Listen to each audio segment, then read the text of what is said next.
PrimeCare, other agencies, and any of the modernization needs for the Dauphin County Prison specifically. Did you want to?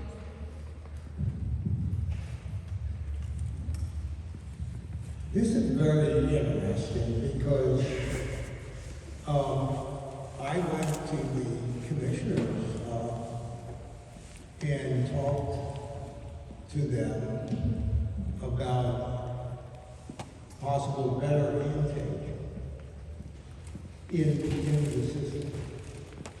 I did not do that at any one case. When I'm in the mode of a coroner, the only thing I can do is give the facts, and if there is anything untoward, or if there's anything that has been proposed as being untoward, but we find different.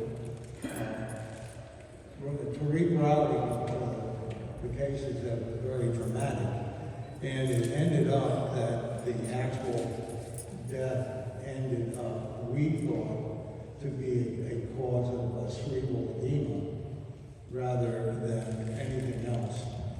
And a lot of people didn't like that decision, but that's what the science said. That's what we saw as reasonable medical certainty.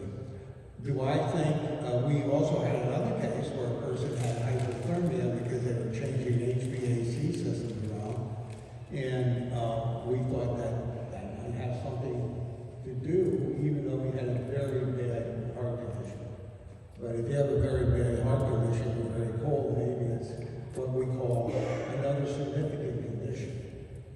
So we don't make judgments, we provide the evidence.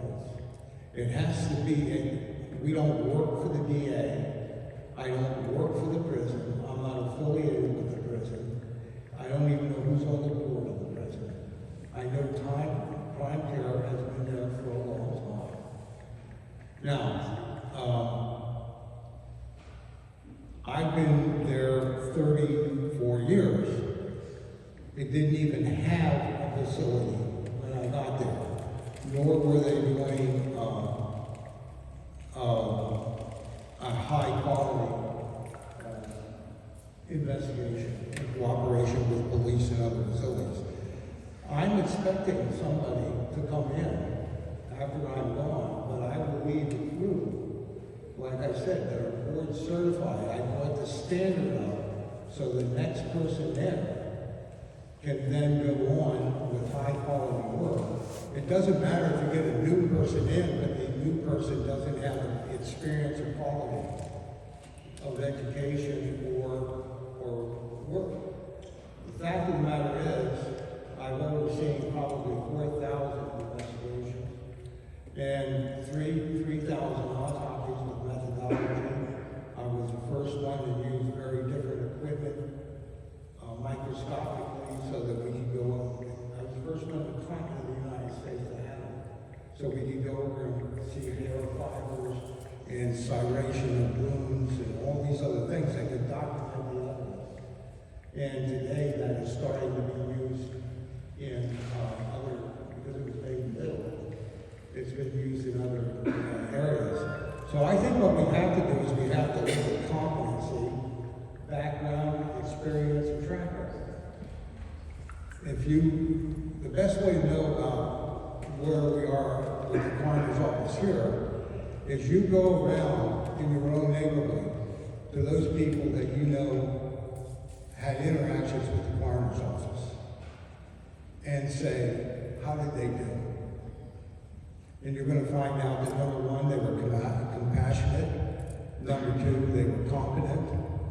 Number three, we took them through a process, whatever they needed. There's many times I save people money by, they say, well, we want the autopsy report, but they don't need it officially. They just want to know more about it. And then I'll sit down with the family and go over every wound, every scratch, everything we found out about the person.